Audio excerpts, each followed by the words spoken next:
I think we're so close. I'm just gonna get right into it. I woke up today at 6:12. In the Strongs, it means to answer, to respond. So, I was. So the scene was like my sister. She scribbled the wrong date, 233, on the headboard above my bed, and I erased it to write March 22nd instead. And I'm not setting dates here. Like I don't know. Like there are too many calendars. I don't know, but I'm just sharing what I saw. And she argued with me and even followed me to the scene below. And I was having dinner with an elderly lady outside with a scenic view at night. And behind her, I saw huge animals in the sky and a huge red moon. And there were four animals getting ready to chase an animal. I can't remember more details, although I pointed out like the actual animal to the lady, and she said something about the prey. As I lay down and on the ground all of a sudden, and I closed my eyes in my dream.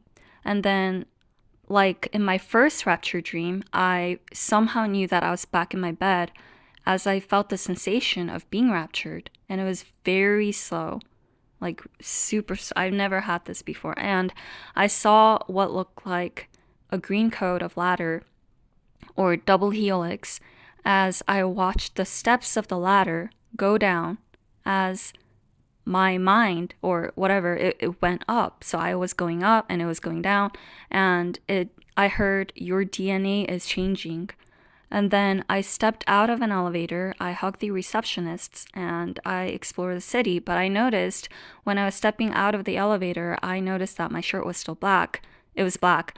And then I it was pink and slightly stained as I was talking to the receptionist. And then they directed me to get an outfit change. And later, after I was like, as I was exploring the city, I stepped into a puddle.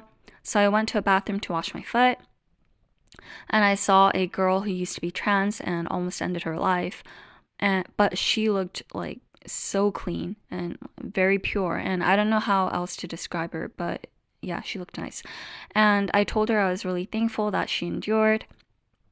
And as I was washing my feet, I found myself wondering, like, they're like pretty close with the date. And I was like, what was the date again? And then I woke up. And I didn't want to share this, but yesterday, I was alone. This is another dream. I was alone in a park, like an auditorium area, and I was looking down at my phone, and my phone said 3 days, 3 hours, 3 minutes, 3 seconds. And that in the Strongs, it means to call for, to summon, to invite. And there were some girls in some emo attire, like the goth emo look with the heavy black eyeliner, and they seemed friendly at first, and she sounded like she was joking. She was like, "Hey, look behind you," and I looked behind, but there was nothing. And I know this means like don't be distracted, don't look back. So I started talking about the number I saw, but she aggressively denied it, and she came closer to me threateningly. And I rebuked them in the name of Yeshua, and they went away. But all of a sudden, like a multitude of people in like weird Halloweenish outfits. So if you look up the German Krampus parade, you'll know exactly what I'm talking about. It looked pretty frightening. And they came up to me and they touched me as I kept shouting, Yeshua rebukes you. But then I noticed that I saw one's face flicker as I said, but you inside, Yeshua loves you. And I realized that they weren't like demonic beings, but they were God's children who were confused, broken, and led astray. And they were actually touching me for healing and not to like harm me. So, and I thought it was interesting, like if you count the days from March 19th, yeah, March 22nd.